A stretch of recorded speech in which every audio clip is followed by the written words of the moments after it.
Welcome to Why Knowledge Matters.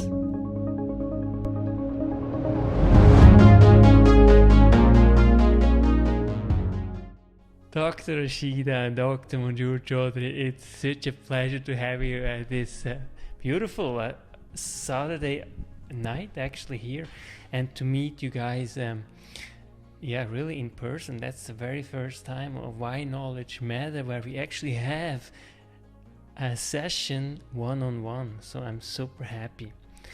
Rashida, how are you doing? Let's start, just check in how everything is going. Right, Yannick. It's really an honor to be here this evening with you and Dr. Monjur. It's such a pleasure to be with friends. What are friends if they don't get together? And with this lockdown, it's really been difficult. What do you think, Dr. Monjur? Well, thank you very much. Well, I cannot be more happier. Yannick is a unique friend of us, is it not, Rashida? So, of course, he's young. This is another, he has his positive side here. But of course, we are also lucky. When we met him, I feel I am becoming younger. So, yes, this is amazing that we are having this Saturday night at Yannick's Palace, I would say, in northern Quebec, Nemaska. Many people do not know what is Nemaska, but I want to let them know we are in heaven. Yeah. Thank you, Yannick. Yeah, absolutely. I think we are in such a unique place, really, in the Cree Nation of Nemaska in northern Quebec, and it's such a gift, and I think it's the biggest gift that I have received, in terms of having a community, living in a community like this. It's a huge privilege, and to live and work in such a context is just beautiful. So it's truly a paradise. Cree Nation of Nemaska, it's truly a paradise. How about you? What do you think, Rashida? Of course, Yannick, this is truly heaven on earth. But I've become nostalgic when I hear you saying that, because when I was a kid, my teachers would tell me that Kashmir is the place which is heaven on earth.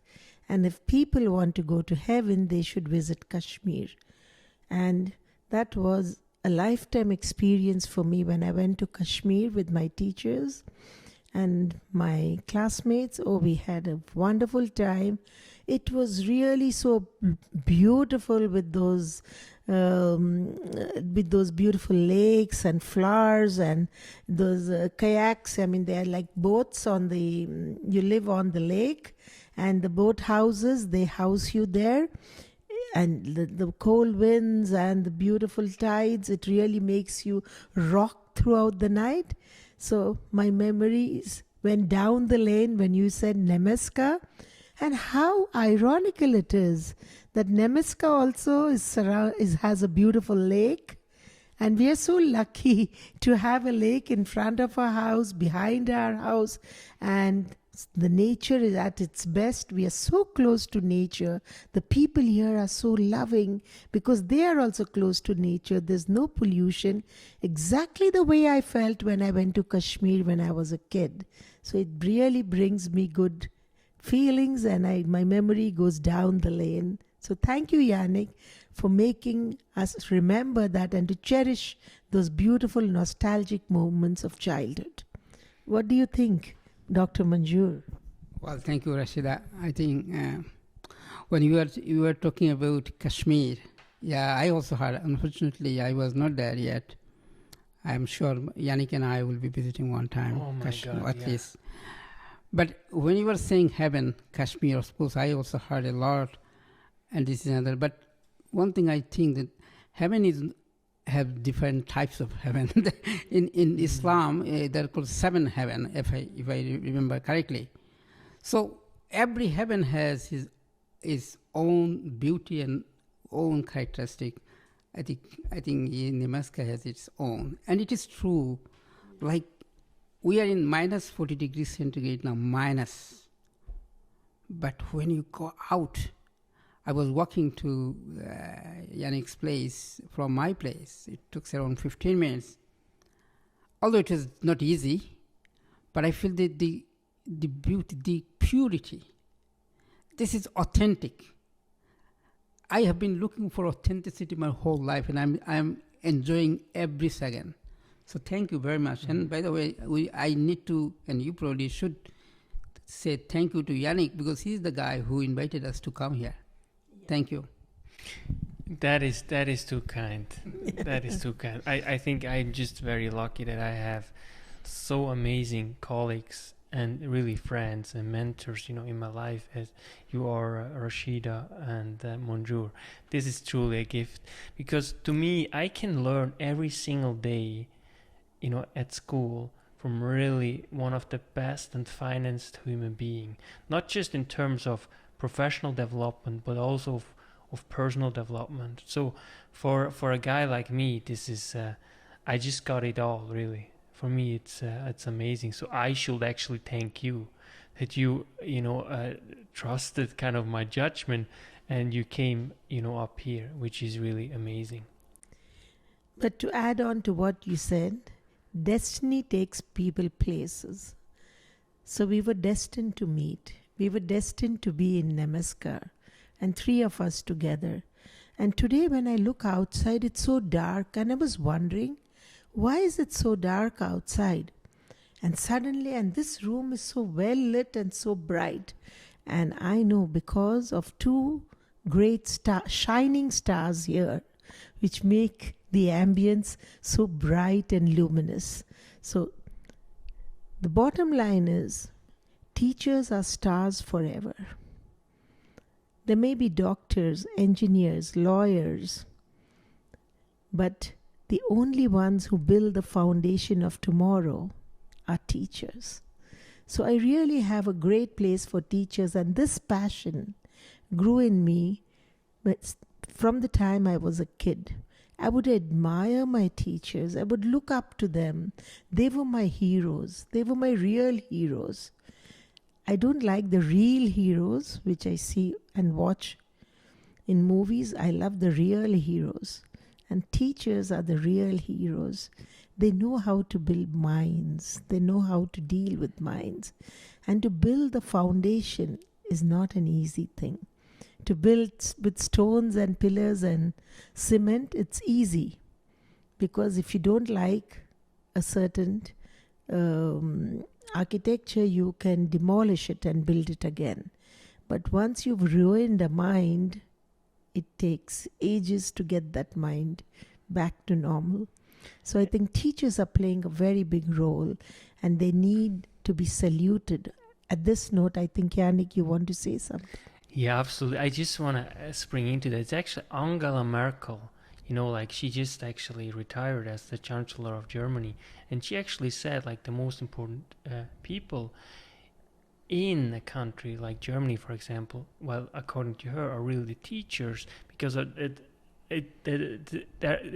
it's a teacher, right, who form and build the minds of the scientists, of the medical professions, of the nurses, of really any kind of profession. So it's very interesting that you say that. And just to really, you made it nicely, because the topic today is really about that passion of teaching. And so I'm so fortunate to do this session with 2 outstanding human beings. First and foremost, I think this is the most important thing, because ultimately, especially young kids, they sense if someone is authentic. And you, Dr. Monjur, you mentioned how authentic, you were always looking for something authentic in your life, right? And I think every one of us is looking for this authenticity, right?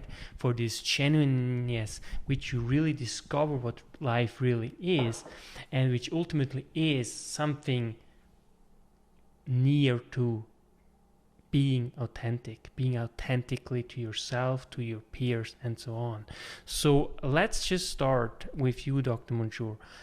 What is it that this passion for teaching that you developed over the years?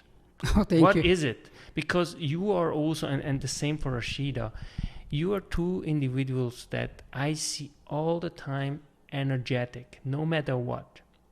You're always positive. It's so unique.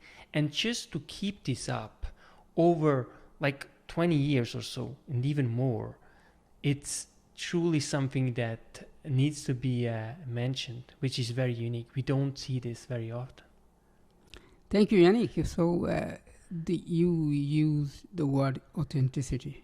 Let me tell you why I feel the authenticity is the most important part for any human being. You see, we all are human beings. It is a child after as soon as we were born. Our goal to know the unknown, to see the unseen, to conquer the unconquered. This is the most important. Every child will ask, why? Why sky is blue? What is this? I remember my daughter used to ask me those questions. Unfortunately, those days I am not as kind as now, because I said, okay, what kind of question it is? But this is natural.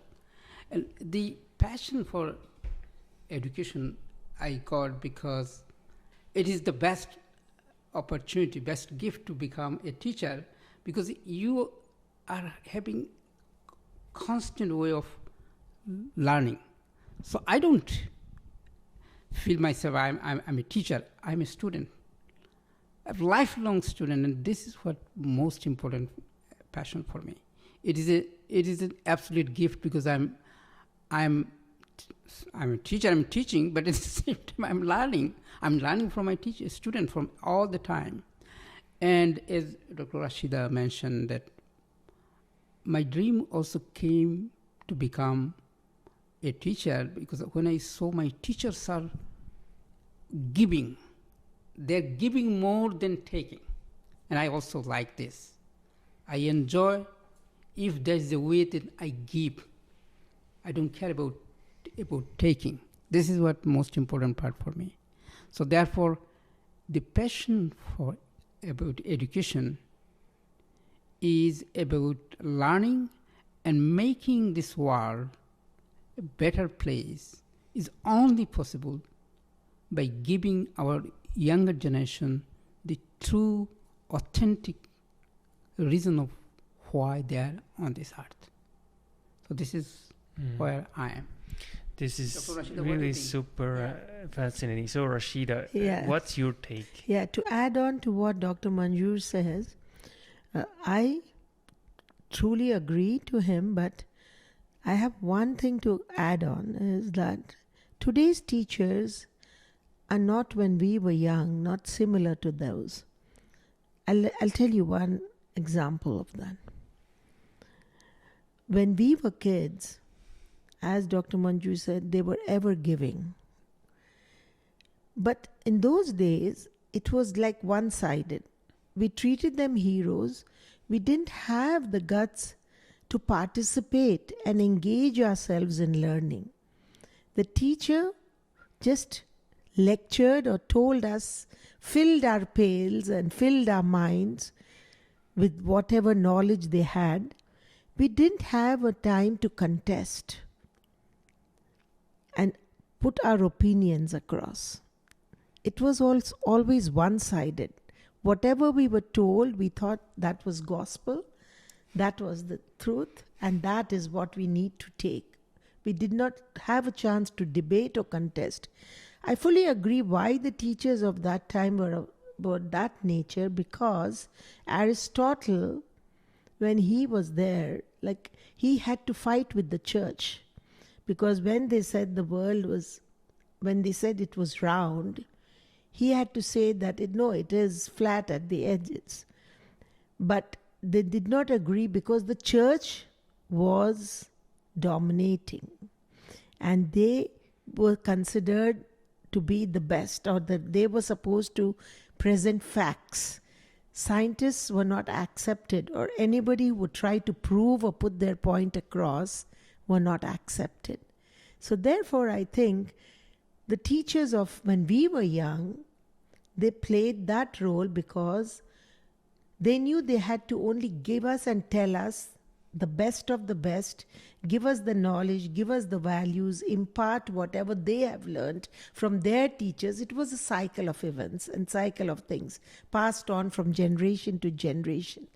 But today, to be the teachers of today, to follow the trend, we have to be facilitators.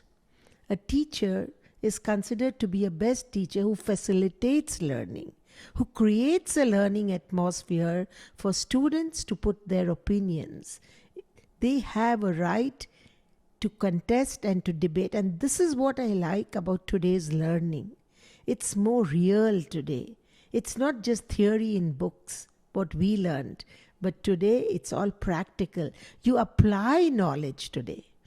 In the days gone by, we only understood knowledge for theory. And therefore many things we forgot also because we couldn't apply. But today, we apply to real situations, life situations, and then that knowledge which you learn to apply, you can never forget. So I think, though the world has taken one step forward, teachers have become upgraded in their approaches and in their styles of teaching. Today's education is real education. Saying that, I'm not defeating what our teachers taught us. They were stalwarts in their own way. And I would salute them whenever. But what I'm trying to say is what today's world expects us, expectations are different today. Learning outcomes are different today. And we have to match that. So I think this is the best way to move forward with the demands of today and to match. So in spite of being passionate teachers, as Dr. Monjur said, we should be passionate learners. And learning never ends. We learn all the time from nature, from students, from books, from our peers. Every day, every moment is learning. Learning never ends. And I think that's the way to move forward.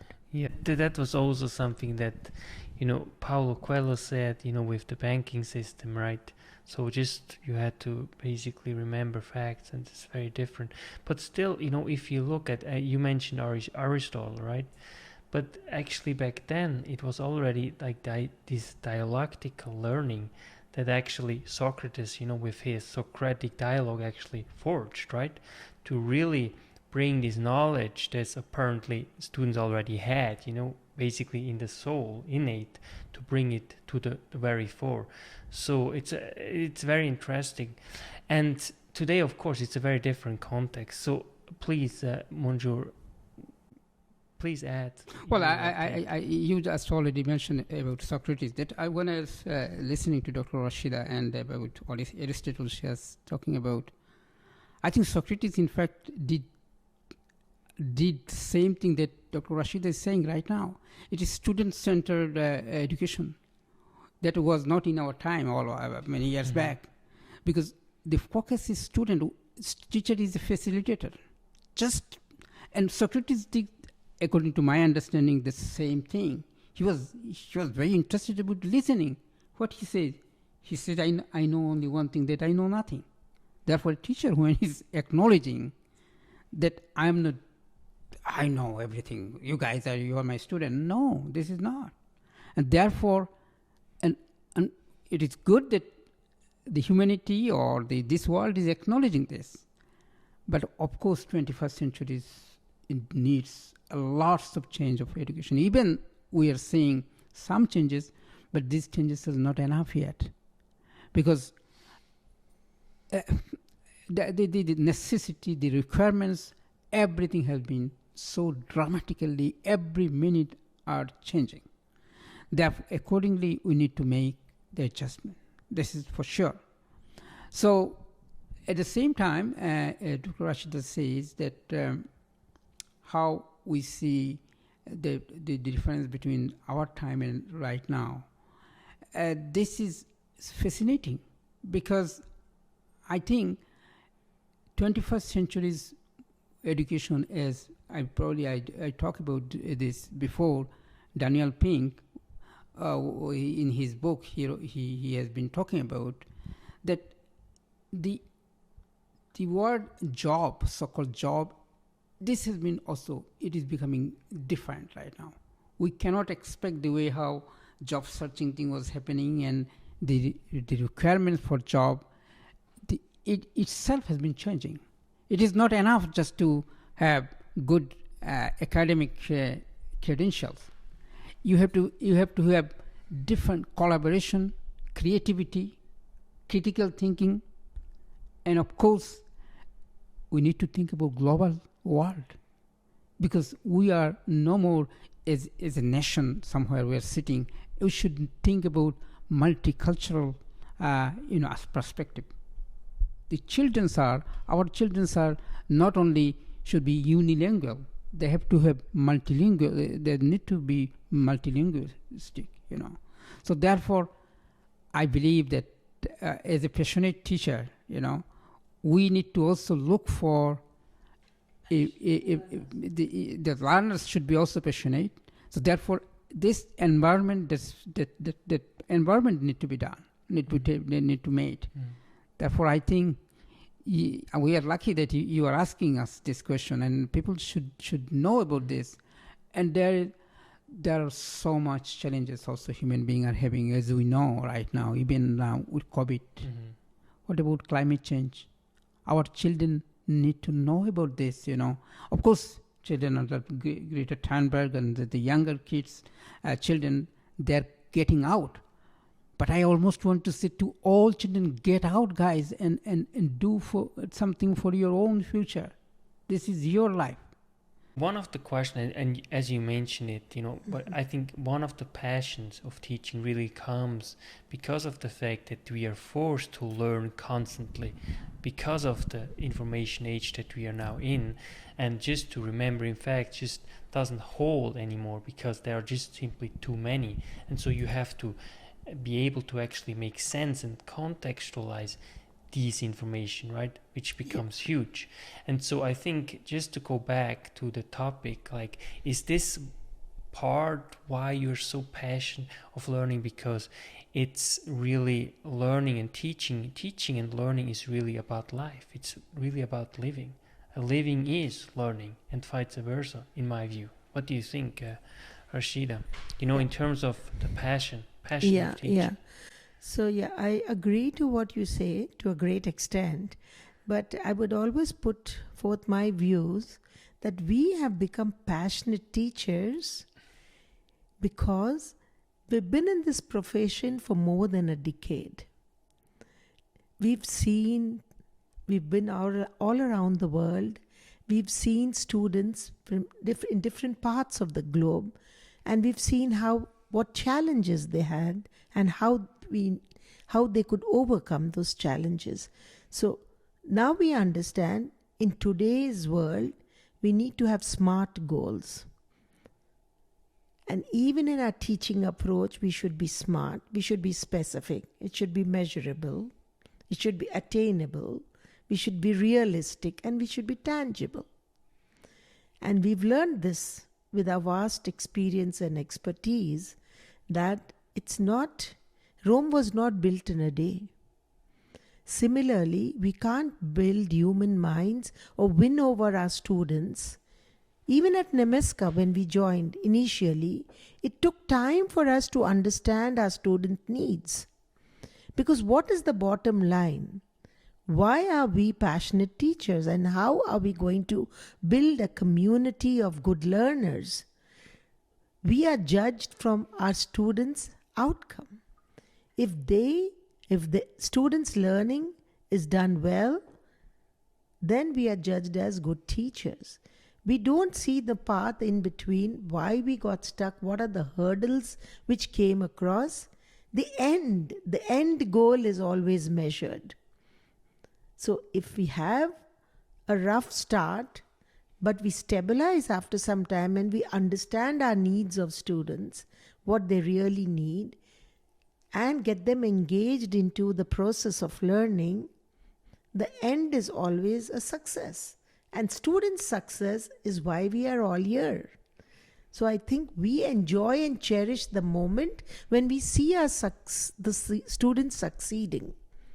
And I believe that if a student needs to succeed, all the stakeholders are involved. A teacher alone cannot do magic. The stakeholders are the parents, the management, the leadership, the teachers.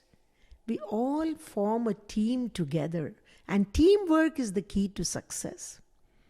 So if the entire team works together, collaborates together, then only we can see the true outcome and the true fruits of hard work. Because as you always remember, we always hear, hard work is the key to success. I think today the version is teamwork is the key to success. Beautifully said. And I think I just want to actually pick this up, because what you're basically saying is, the passion of teaching really also comes due to the fact that it is really a teamwork where the whole community is basically involved. Exactly. Teaching really is not just, the student and the teacher, but it's really about connection. It's about the community. And I think that's why you, and I know you, fairly well as you, Dr. Monjur. I think that's one of the driving forces, and I think one of the critical variable in my view why you're so passionate, because you see it as something, a project of building not just the individual, but really the community, really like the whole social network that is all caught up with. And to add on to what Dr. Monjur said, that about being global today is important. To be multicultural, multilinguistic is important. I fully agree with you. But we first light a candle in our house, then we light the street. So first we need to focus on our local school where we work, then move on to the community, and then move on to the world. So we have to build world connections, but first we need to have strong connections with our students. They need to trust us. The day they believe in us and they trust us that we are there for them, they will be ready to do what we say, and they'll be ready to learn, because they understand then that we are here to help them to have a wonderful future. So I think right now, at this moment, our challenge is to build that trust in them. And if surveys show that most of the students are not yet able to build a good trust in teachers. So I think we need to find a way to build that trust, to build that respect for ourselves and for them, that yes, they know that we are knowledgeable. We have come here to build their future. We are not here to ruin or mar their future. The day they have trust in us, and the day we bring a smile on their face, build a bond with them, build a connection with them, I think we are only running and chasing to complete our syllabus. We are forgetting that we are dealing with human minds. Well-being of students is equally important before we bring them on an academic track. So first, we see whether they are happy, build a happy environment, bring a smile. Of course, we have to draw a line. We have to be flexible. When it's time to scold, like there is a saying, spare the rod and spoil the child. Today, the rod is out. We can't be tough with our children. But yes, just seeing with our body language, they would know if teachers are upset, and they would do their work, because they should first trust in order to learn. And once we establish that beautiful, happy environment, especially in NEMESCA, students would love to come to school. They would never want to go away. They would love to be with their teachers. They would love to learn and move forward. And the day is not far, because I know every teacher here has come for a purpose and an objective to make the school and the students smarter and better and make this community the best. So make the good better and the better best. That's beautiful. So I really hear two things, which is critical. First and foremost, it's an inside-out approach. And it really reminds me basically what always Gandhi also said. You have to be the change that you want to see in the world, right? And that starts with the teacher, and then ultimately it trickles down to students. And secondly, it's really trust and connection to really build it. I think that's really key, and that really also holds our society together, right? Yeah. Without trust, you don't go in a car or with someone else, because you can crash or whatever. So Dr. Monjur, what do you have to add? Thank you very much. This is a very important point, Dr. Rashida, and you mentioned, so one of the things she just mentioned about the purpose. I did talk about the purpose of education. One of the passion of my coming to this field of education, I was always asking myself, why education? Why you go to school? And absolutely, this is the question. And I would probably would not agree totally with Dr. Rashida. The word equally important, but I think it is even the most important, the well-being of the kids, our children. The why they're coming to school. It is not because they want to learn math, because they want to learn language. It is because, as Socrates says, purifying your soul. We need to work inside the soul of our children. This is where the missing component, unfortunately, it started many, many, many years back. And I hope finally in 21st century, when people do not know where they are going, we are going another planet for sure. But I think human beings need to be successful of understanding the purpose of education is most importantly to purifying humans' mind. And then eventually, once you have purified your mind, kids will be love to learn.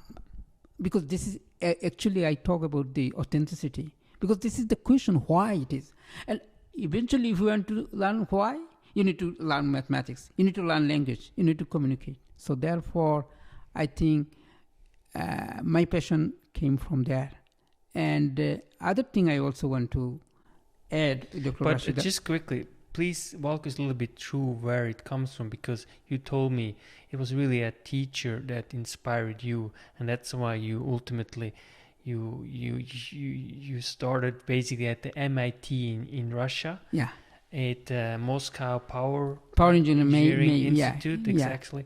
And you did also your PhD there. Yeah. And so just give us a quickly, insight, what the teacher back then in your home country, Bangladesh, did for you in order to really invoke this passion of math in you. I'm telling you, this is very interesting. And Dr. Rashida's background is, although she has a PhD in English, but she is also her science background. And Pythagoras theorem, Pythagoras, one of the things in grade 8, I cannot be more happy. When I talk about it, I become emotional, When he just draw, and I still remember exactly, it's more than 40 years back, that the right triangle. And he showed that how the relationship between three sides and how x squared plus b squared equal to c squared. Kids just memorize this, but I asked them why x squared plus b squared equal to c squared. And my teacher, Kamini Mohan Singh, his name, unfortunately he passed away. When he explained, I still see that the equality, the question of equality, how s squared plus b squared equal to c squared, how these squares on the hypotenuse sitting down, he draws this square, and he draws the other square on the base and the perpendicular, and the three square, and he showed, and that gives me the idea that square, all sides are equal. And this is giving us the question of equality. This is the philosophy, by the way. The philosophy of how to teach our children that we were born, we human beings, God has sent us equally. We need to respect each other, and we need to purify our soul. So that was one of the foundation of my love of math, Yeah, and that's beautiful. I can really sense it, the passion for teaching and learning that you have, and Dr. Rashida. And now I really want to ask you, Dr. Rashida, because you're a very similar background. You did so many degrees in science, in administration, in English literature. You basically did all of it. And you also have a teaching degree, and you are just continue learning all the time. And I don't live very far away from you, and I'm also very blessed that I can enjoy your outstanding food, But what I really find so fascinating is also your drive. And you are still, even though you look like you're in your 30s, but you are much older. You're already like, I don't say your age, but you are, but you know what? You are the one that has the most energy. You're still so driven. You're still having a big smile when you teach, no matter what. So where does it come from, and where did you discover your passion for learning? And also, how did you choose when you were young that you want to do first, a degree in science, and then you switch? So walk us a little bit through your path, and then ultimately teaching, Yeah, great. So thank you, Yannick, for again taking me down memory lane. But it's, I got this passion, as I told you. I would look up to teachers and say, wow, what a great job they are doing. And my passion towards science was not originally from me. My mother always dreamt that I would be a successful doctor. And she would always share her dream that I should do medicine. But I was against it because I couldn't see blood. I couldn't see anyone in physical pain.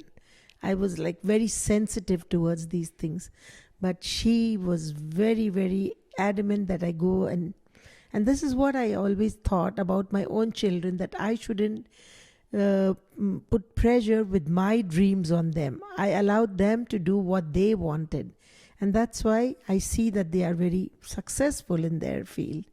But since my mother thought that I would be great doing medicine, just to fulfill her goal and fulfill her dream, I did study Bachelor of Science. And every year she would remind me that, I have to go to study medicine. She also made me in that during that time in India we had to write the entrance exam to get into a medical college. So I also successfully passed that exam, and she was so happy that I'm going to join the medicine course. And then my first year, she stitched a nice lab coat for me, and she was so happy looking at me. And she said, after 4 years, I'll see you as a full-fledged doctor. And I could see tears, and I was happy that she was happy, but I was not happy from inside. I knew I was doing something which I was not keen on. And I went the first day to the medical college, and there in India, when we dissect, we have to do it on real human bodies, like dead bodies. And when we were taken to the lab to study the human body, I collapsed. I fell unconscious, and I just couldn't take it anymore. And then when I was told that, she's not the person to pursue this course because she's very, very... I had a phobia then to go towards that college. So then I thought, then my mother finally gave up and said, I don't want to lose you. If just to fulfill my dream, tell me, what do you want to do? So I jumped with joy and I said, I want to do English literature. So she said, okay, go for it. And then I was passionate about it. Since I was a kid, I would write poems and I would dream of Shakespeare. And, I was so crazy about English literature. So I finally fulfilled my own dream then and finished my master's in English literature. And of course, that was why I switched over to English language, because that was my original dream, and I finally fulfilled that dream.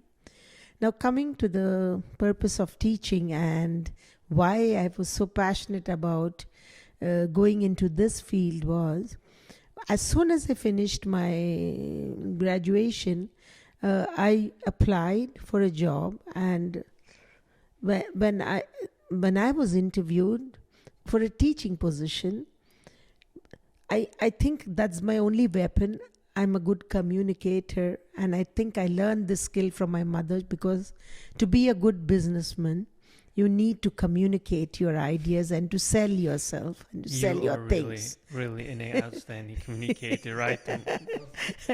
So even at the interview, which happened for 45 minutes, my first interview as a teacher, when I went there to be interviewed, they interviewed me for 45 minutes, and they told me that you'll have to wait till the results are announced.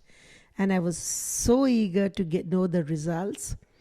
And then finally I was called inside after all the applicants, they had faced the interview, and they told me that we decided that instead of hiring you as a teacher, we are hiring you as the principal of the school.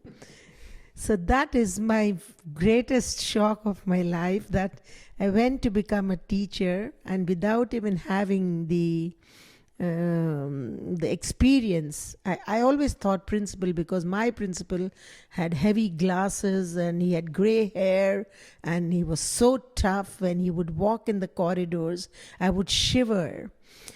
I always thought that principals are, old and elderly, and they can command and demand. But when they saw a principal figure in me, I was surprised, and I wanted to prove myself. So yes, my journey, actually I didn't start teaching, but to be a principal, you need to be a good listener. You need to be a good teacher as well. You need to be a role model. So I also taught the highest grade in that school, English language and literature, and I was the principal of the school. And yes, my journey started, and I started being so passionate about my job, because it was a dream come true for me. And I keep telling this, success is a journey, not a destination. And that journey took me places, proved myself. Of course, sometimes there were rough times. Sometimes it was not smooth to deal with different learners with different needs. But finally, I'm in Namaskar, and thank you, Yannick. It's all because of you. You convinced us to come here, and today we have nothing to regret, but everything we see is just to appreciate. And I'm sure we'll make this school and the community the greatest and the best one day. What do you think, Dr. Monjur? Well, I think you have said everything what I should say. I think I mentioned about my passion, right? I did exactly. I want to share my feelings with my fellow learners, I would say. Students and fellow learners. That is what I thought about. And I have chosen math because for me, math is not number, and it's not the boring thing. This is not. Math for me is a philosophy. Math for me is the science. Everything. Math is the language of nature. It says that math is the language of nature. What I mean by this, any problem human being want to solve, there is math involved there. And of course, these days, is to see everything we want to see. For example, why we want to see the graph is having COVID-19. there will be an announcement, and there is a channel. The scientists are going to give us the update. What they do? They basically do mathematical model. So mathematical model is not only is about number. It is so many things. There's psychology. There is the demography. There is many things are involved with this. So therefore, I have chosen this wonderful path that I'll be involving myself, that I will be sharing with my fellow learners, and I will be learning from there. I will be gaining from this. And one of the best thing about math, I can tell you, I know Dr. Rashida, I do not know if you have done calculus. So I remember one of the toughest area you start in calculus first is called limit. So when you are doing limit, it's very interesting. It is something you play with zero. So you say x tends to 0, but it never touches 0. It goes close to 0. It's like two lovers. The boy wants to go close to the girls, but cannot touch girls, So this is same as x tends to 0, but never x touches 0. So therefore, you see why math is so beautiful. It is, you can see the real connection of human life. You can model it. You could assimilate it the way how our life is designed. So therefore, my passion is that I can share the significance of math, how math can be a philosophy. Math is the language of science, by the way. Physics, for example, these days, without physics, we could not have this communication that you and I are having right now. This is because of the contribution of physics. But physics is based on math. And 21st century, by the way, this century is the century of biology. The biology, again, you see that there is no way to understand the DNA, the inside to go all there, but it's everything based on math. So therefore, my passion is, so how to make our younger generation to be fascinating about math. And I know people have a myth or perception that math is boring, math is difficult. Well, it would not be difficult if we see it that it is a philosophy. It is like literature, we can make it. So therefore, I'm so passionate about math, and I'm passionate about being involved with our younger generation so that they will be enjoying life through understanding the nature. Beautiful. This was such a beautiful end. And thank you so much, Dr. Rashida Suleman and Dr. Monjur Chowdhury, for being on the show and really talking about your passion that I can really feel. It's really tangible. It's so fascinating. And I'm so grateful for having you on the show. Thank you. Yeah. We don't want to end this session without thanking you, Yannick, for actually getting it organized and talking about our passion for teaching. Because it's been years, no one has ever asked us this question. And for you to bring it to the surface is like touching the tip of the iceberg. So you brought in all our emotions, and we went deep down the iceberg to see where we are and where we went and what are we going to do today. And thank you, Yannick. Without you, it would not have been possible. And thank you, Dr. Monjur, for contributing your beautiful ideas as well. Thank you. It was a very lively and a very informative session. I enjoyed it. I'm sure you enjoyed it too, Yannick. Oh yeah, I mean, to be honest, we could go on and on and on, but it's just already a little bit late actually, and we are getting tired because we had a lot of work to do this week, and so. But I can't wait to have you back sometime soon, and really to further this conversation, because it really never stops. And listening to you is really quite something special. Thank you so much. For now, have a wonderful evening, and thank you once again for having us on your show this evening. Thank you. Dr. Rashida Suleman and Dr. Monjur Chowdhury.